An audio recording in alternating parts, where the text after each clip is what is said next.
समुद्र की लहरें आज सामान्य से ज्यादा भड़की हुई थीं। ये बस्ती के किनारे बने हुए कुचे मकानों की दीवारें नमकीन हवाओं के थेपीड़ों से चटक रही थीं। इन्हीं में से एक कुटिया अब्दुल्ला मछुआरे की थी, जिसकी छत पर पड़ी पुरानी घास अब तूफानी हवाओं का मुकाबला करने में असमर्थ थी। अब्दुल्ला चारपाई पर बैठा अपने पुराने जाल के टूटे हुए धागों को जोड़ने की नाकाम कोशिश कर रहा था। उसके हाथ खुरदरे और उंगलियां सख्ती से मुड़ी हुई थीं, जो बरसों की मेहनत और लगातार खाली हाथ लौटने की गवाही दे रही थीं। घर के अंदर से एक नवजात बच्चे के रोने की आवाज आई। ये अब्दुल्ला की 10वीं संतान थी। जहां एक तरफ नई जिंदगी के आने की खुशी होनी चाहिए थी, वहां अब्दुल्ला के दिल पर एक भारी पत्थर रखा हुआ था। 10 बच्चे, एक सब्र करने वाली पत्नी सकीना, और घर में आटे का एक दाना तक नहीं। और सकीना, जो खुद कमजोरी से बेहाल थी, बच्चे को सीने से लगाए खामोश थी। उसकी आंखों में आंसू नहीं थे, क्योंकि शायद गरीबी ने आंसू भी सुखा दिए थे। अब्दुल्ला ने सकीना की तरफ देखा। उसकी खामोशी उसे हजारों तानों से ज्यादा तकलीफ दे रही थी। सकीना ने धीरे से कहा, अब्दुल्ला, बच्चे कल से भूखे हैं। इस नए मेहमान के नसीब का तो आज कुछ ले आओ। कि अब्दुल्ला ने कांपते हुए हाथों से अपना पुराना जाल उठाया, अल्लाह का नाम लिया और इस इरादे के साथ घर से निकला कि आज या तो समुद्र उसे रिज्क देगा या हमेशा के लिए अपनी गोद में छुपा लेगा। तट पर पहुंचकर अब्दुल्ला ने देखा कि आसमान पर काले बादल छाए हुए थे। समुद्र की गरज डरावनी थी, मगर एक भूखे बाप के लिए समुद्र की गरज बच्चों के रोने से ज्यादा खौफनाक नहीं थी। उसने अपनी कमर तक पानी में उतरकर पहला भरपूर वार किया और जाल फेंका। घंटों गुजर गए। सूरज बादलों के पीछे छुपा रहा। पहला जाल निकाला तो उसमें सिर्फ काई और समुद्री कचरा था। दूसरा जाल फेंका तो वह पत्थरों में फंसकर अधूरा रह गया। शाम होने को आई थी। अब्दुल्ला के पांव ठंडे पानी में रहने की वजह से बेजान हो चुके थे। उसने आसमान की तरफ हाथ उठाए और गिड़गिड़ा कर दुआ की, ऐ मालिक, मैं तो तुच्छ हूं, मगर इन मासूमों पर रहम कर जो घर में मेरा रास्ता देख रहे हैं। उसने आखिरी बार पूरी ताकत से जाल फेंका। इस बार जाल को जो झटका लगा, उसने अब्दुल्ला को लगभग पानी के अंदर खींच लिया। यह क्या है? उसने सोचा। जाल इतना भारी था कि उसे लग रहा था जैसे कोई बड़ी शार्क या व्हेल मछली फंस गई है। उसने एड़ी छोटी का जोर लगाया। रेत पर उसके पांव जम गए और धीरे धीरे वह भारी बोझ तट की तरफ आने लगा। जैसे ही जाल का एक हिस्सा रेत पर दिखाई दिया, अब्दुल्ला की चीख निकलते निकलते रह गई। जाल में मछली नहीं थी, बल्कि एक इंसानी धड़ जैसा साया नजर आ रहा था। वह डर से थर थर कांपने लगा। क्या यह कोई लाश थी या कोई जिन्न? जब उसने जाल को पूरी तरह खींचा तो उसकी आंखें फटी की फटी रह गईं। रेत पर एक ऐसी जीव तड़प रही थी जिसकी मिसाल उसने कभी किस्से कहानियों में भी नहीं सुनी थी। कमर से ऊपर तक वह एक खूबसूरत मजबूत शरीर वाला इंसान था, जिसकी दाढ़ी और बाल हरी काई जैसे रंग के थे, मगर कमर से नीचे उसका शरीर एक विशाल मछली का था, जिसके तराशे हुए अंग हीरे की तरह चमक रहे थे। वह जीव तड़प रही थी और उसकी आंखों में एक ऐसी बुद्धिमानी थी जो इंसानों को भी मात दे दे।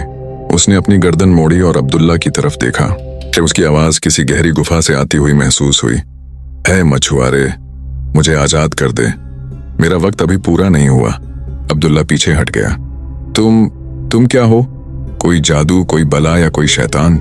जीव ने कराहते हुए जवाब दिया, मैं समुद्र का रक्षक हूं, ईश्वर की एक रचना। मैं तुम्हारे जाल में इत्तेफाक से नहीं फंसा, बल्कि यह तुम्हारी परीक्षा है।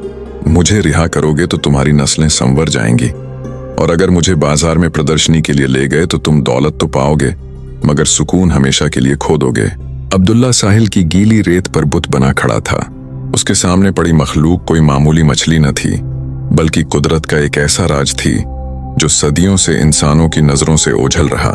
समुद्र के इस मुहाफिज रक्षक की आंखों में एक अजीब सा रुआब था, जैसे वह इस वक्त कैद में होकर भी समुद्रों का बादशाह हो। तुम मुझसे क्या चाहते हो? अब्दुल्ला ने अपनी थरथराती आवाज को संभालते हुए पूछा। मखलूक ने एक लंबी सांस ली और उसके गले से निकलने वाली आवाज लहरों के शोर से टकराई। ऐ मछुआरे, मैं भी तुम्हारी तरह एक मोमिन, ईश्वर को मानने वाली मखलूक हूं। अल्लाह ने मुझे समुद्र की गहराइयों का निजाम, व्यवस्था संभालने पर मामूर नियुक्त किया है। तुमने अपनी मेहनत और दुआ से मुझे पाया है। मैं तुम्हें एक सौदे की पेशकश करता हूं। अगर तुम मुझे इस जाल की कैद से निकालकर दोबारा पानी के सुपुर्द कर दो, तो मैं हर रोज इस मुकाम पर तुम्हारे लिए वह खजाने लाऊंगा जिनकी तुम्हारे बादशाहों ने ख्वाब में भी तमन्ना नहीं की होगी। अब्दुल्ला का दिल तेजी से धड़क रहा था। गुर्बत उसे उकसा रही थी कि इस मखलूक को शहर ले जाए और इसे बेचकर रातों रात अमीर हो जाए, लेकिन उसके अंदर का ईमानदार इंसान उसे रोक रहा था। अगर मैं तुम्हें आजाद कर दूं तो तुम वापस आओगे, इसका क्या यकीन है? मुहाफिज ने सर हिलाया और कहा, हमारी जबान इंसानों जैसी नहीं होती कि बदल जाए। हम अल्लाह के अहकामात के पाबंद हैं। तुम रोजाना सुबह यहाँ आओगे और अपने साथ कुछ फल और मेवे लाओगे। हमें जमीन के फलों की खुशबू बहुत पसंद है, मगर वो गहराइयों में नहीं मिलते। तुम मुझे फल दोगे, मैं तुम्हें समुद्र के राज्य दूंगा। अब्दुल्ला ने एक लम्हा जाया कि बगैर अपनी छुरी निकाली और जाल के धागे काट दिए। जैसे ही वह मखलूक आजाद हुई, उसने एक जबरदस्त कलाबाजी खाई और पानी में गायब हो गई। जाते जाते उसने आवाज दी, अभी यहीं रुको मछुआरे। कुछ ही देर गुजरी थी कि पानी की सतह पर एक जोरदार लहर उठी और वह मुहाफिज दोबारा नमूदार प्रकट हुआ। उसके हाथ में एक बड़ी सी सीप थी जो बंद थी। उसने वह सीप अब्दुल्ला की तरफ उछाली और कहा, आज के लिए यह काफी है, कल सुबह फलों के साथ मेरा इंतजार करना। अब्दुल्ला ने लरजते हाथों से सीप खोली तो उसकी आंखें चुंधी आ गईं। उसके अंदर 10 बड़े और नायाब सफेद मोती चमक रहे थे, जिनकी रोशनी अंधेरी शाम में सितारों की तरह फैल गई। अब्दुल्ला खुशी से दीवाना हो रहा था, मगर उसे अचानक याद आया कि घर में बच्चे भूखे हैं और ये मोती अभी रोटी नहीं बन सकते। बाजार बंद हो रहा था और मोती बेचना खतरे से खाली न था। वह सीधा अपने पुराने दोस्त हामिद नानबाई तंदूर वाले के पास पहुंचा। तंदूर की आग बुझ रही थी और हामिद अपनी दुकान बढ़ाने की तैयारी कर रहा था। जैसे ही उसने अब्दुल्ला के पसीने से शराबोर चेहरे और परेशान हालत को देखा, वह तड़प उठा। अब्दुल्ला भाई, खैरियत तो है? क्या आज भी समुद्र ने तुम्हें खाली हाथ लौटाया? अब्दुल्ला की आंखों में आंसू आ गए। हामिद, आज समुद्र ने सब कुछ दे दिया, मगर अभी मेरे पास बच्चों को खिलाने के लिए एक पैसा नहीं। ये देखो। उसने अपनी हथेली खोली तो मोतियों की चमक से तंदूर का कोना रोशन हो गया। हामिद दंग रह गया। अब्दुल्ला, ये तुम कहां से लाए? क्या तुमने किसी शाही काफिले को लूट लिया है? अब्दुल्ला ने सिसकियां भरते हुए कहा, नहीं हामिद, ये मेरी हलाल की कमाई है, मगर इस वक्त मेरे बच्चों को मोती नहीं, तुम्हारे तंदूर की रोटी चाहिए। मैं ये मोती तुम्हारे पास गिरवी रखना चाहता हूँ। मुझे बस इतनी रोटियां दे दो कि मेरे 10 बच्चे पेट भरकर सो सकें। हामिद नानबाई ने एक जोरदार कहकहा लगाया, मगर उसकी आंखों में नमी थी। उसने अब्दुल्ला का हाथ झटक कर मोतियों को वापस उसकी जेब में डाल दिया। अब्दुल्ला, क्या तुम मुझे इतना नीच समझते हो? 40 दिन से तुम खाली हाथ लौट रहे हो और मैं तुम्हें रोटी दे रहा हूँ। क्या आज तुम्हारी किस्मत खुली है तो मैं सौदागर बन जाऊं?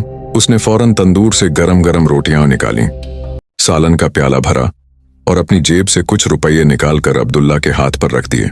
यह लो, यह रोटी तुम्हारे बच्चों के लिए है और यह पैसे कल के सौदे सल्फ के लिए। ये मोती अपने पास संभाल कर रखो, ये तुम्हारी अमानत है। जब तुम्हारे हालात पूरी तरह संवर जाएंगे तब हिसाब कर लेंगे। अब्दुल्ला ने रोते हुए हामिद को गले लगा लिया। उसे आज एहसास हुआ कि समुद्र के खजानों से ज्यादा कीमती इंसान का वो दिल है जो दुख में काम आए। जब अब्दुल्ला घर पहुंचा और रोटियां दस्तरख्वान पर सजाईं, तो बच्चों के मुरझाए हुए चेहरे कलियों की तरह खिल उठे। सकीना ने जब पूरी कहानी सुनी तो वह खुश होने के बजाय सहम गई। अब्दुल्ला, यह खजाना बलाएं भी लाता है। जो समुद्र का मुहाफिज है वह कोई जिन्न भी हो सकता है। मोहतात, सावधान रहना, और ये बात किसी को मालूम ना हो, वरना शहर के हासिद जलने वाले लोग हमें जिंदा नहीं छोड़ेंगे। अब्दुल्ला ने सकीना को दिलासा दिया, मगर उसके दिल में एक ही ख्याल था, कल सुबह मुझे बेहतरीन फल लेने हैं ताकि मैं अपना वादा पूरा कर सकूं। अगली सुबह अभी क्षितिज होराइजन पर लाली दिखाई नहीं दी थी कि अब्दुल्ला शहर के सबसे बड़े फल विक्रेता के पास पहुंचा। उसने हामिद नानबाई से मिले हुए रुपयों से बेहतरीन सेब, अंगूर और अनार खरीदे और एक टोकरी में सजाकर तट की ओर दौड़ पड़ा।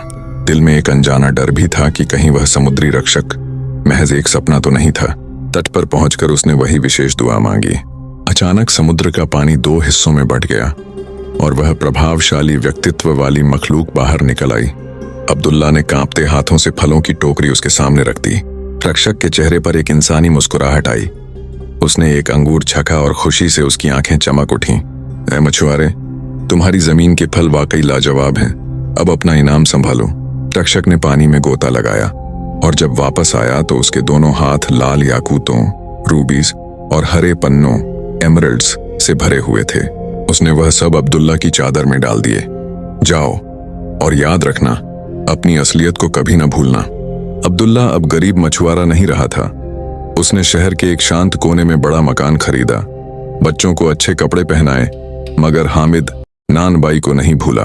वह रोजाना हामिद के पास जाता और उसे उन खजानों में से हिस्सा देता, मगर हामिद हर बार यह कहकर टाल देता, दोस्त, अभी हिसाब का वक्त नहीं आया। अब्दुल्ला की अचानक बदलती हुई हालत शहर के बड़े जौहरियों की आंखों में खटकने लगी, खासतौर पर शेख सायगा, जो शहर का सबसे बड़ा और चालाक जौहरी था, अब्दुल्ला के पीछे पड़ गया। एक दिन जब अब्दुल्ला कुछ मोती लेकर बाजार पहुंचा तो शेख सायगा ने उन मोतियों को देखते ही पहचान लिया। ये तो वही दुर्लभ मोती हैं जो बरसों पहले रानी के हार से चोरी हुए थे। उसने झूठा शोर मचाया। इससे पहले कि अब्दुल्ला कुछ समझ पाता, शाही सिपाहियों ने उसे घेर लिया। उसे जंजीरों में जकड़कर अंधेरी कोठरी में डाल दिया गया। शेख सायगा ने राजा के कान भरे। हुजूर, यह मछुआरा नहीं बल्कि एक अंतर्राष्ट्रीय चोर है, जिसके पास से वो रत्न मिले हैं जो पूरी दुनिया में कहीं और नहीं पाए जाते। राजा गुस्से से भर गया और हुक्म दिया, कल सुबह इसका सिर कलम कर दिया जाए और इसके परिवार वालों को गुलाम बना लिया जाए। अगली सुबह दरबार सजा। जल्लाद अपनी तलवार तेज कर रहा था। अब्दुल्ला को राजा के सामने पेश किया गया। राजा ने कड़कती आवाज में पूछा, ऐ बदकिस्मत, सच बता, ये रत्न कहां से आए? अगर तूने सच छुपाया तो तेरी नस्लें मिटा दी जाएंगी। अब्दुल्ला ने सम्मान के साथ सिर उठाया और पूरी कहानी सुना दी। समुद्र का वह रक्षक, वह रहस्यमयी समझौता और फलों के बदले मिलने वाले रत्न। दरबार में ठहाका गूंजा। शेख सायगा चिल्लाया, देखो हुजूर, यह हमें बेवकूफ बना रहा है। भला मछली भी कभी इंसानों को हीरे देती है? उसी समय रानी दरबार में आई और उन रत्नों को देखकर दंग रह गईं। रुकिए, वह चिल्लाई, ये रत्न चोरी के नहीं हैं। इनकी तराश और चमक इंसानों के बस की बात नहीं। ये वाकई समुद्र की गहराइयों का कोई चमत्कार लगते हैं। पूरा शाही काफिला तट पर पहुंच गया। अब्दुल्ला ने प्रार्थना की और ईश्वर से अपनी इज्जत की लाज रखने की दुआ मांगी। उसने फलों की आखिरी टोकरी तट पर रखी और ऊंची आवाज में पुकारा, ऐ समुद्र के रक्षक, आज तेरे दोस्त की जिंदगी और मौत का सवाल है। पानी में एक बड़ी हलचल पैदा हुई। लहरें ऊंची उठीं और वह आधा इंसान आधा मछली वाला रक्षक बाहर निकल आया। राजा और सभी दरबारी डर के मारे पीछे हट गए। रक्षक ने बुलंद आवाज में कहा, ऐ जमीन के राजा, ये मछुआरा मेरा दोस्त है और इस धरती पर सबसे सच्चा इंसान है। जो दौलत इसके पास है वह इसके सब्र का इनाम है। राजा की आंखें खुल गईं। उसने वहीं अब्दुल्ला से माफी मांगी और उसे अपना विशेष मंत्री, मिनिस्टर नियुक्त करने की घोषणा की। शेख सायगा को उसकी धोखेबाजी पर जेल भेज दिया गया। अब्दुल्ला मंत्री बन गया, मगर उसका दिल अपने दोस्त हामिद नानबाई के लिए तड़प रहा था। उसने हामिद को ढूंढ निकाला। हामिद शर्मिंदा था कि वह मुश्किल वक्त में छुप गया था, मगर अब्दुल्ला ने उसे गले लगा लिया। हामिद, तुमने तब मेरा साथ दिया जब मेरे पास कुछ न था। आज मेरे पास सब कुछ है तो तुम मेरे बराबर बैठोगे। राजा ने अब्दुल्ला की इस वफादारी से प्रभावित होकर हामिद को भी राज्य का खजांची, ट्रेजरर बना दिया। तट पर आज भी वह स्थान मशहूर है जहां एक गरीब मछुआरा हर सुबह फलों की टोकरी लेकर जाता था। ये कहानी हमें सिखाती है कि सब्र का फल मीठा होता है और नेकी कभी बेकार नहीं जाती। परिणाम रिज़्क ईश्वर के हाथ में है, मगर उस तक पहुंचने का रास्ता ईमानदारी और इंसानियत की सेवा से होकर गुजरता है। अगर आपको ये कहानी पसंद आई हो तो वीडियो को लाइक करें और ऐसी ही दिलचस्प कहानियों के लिए हमारे चैनल को सब्सक्राइब जरूर करें।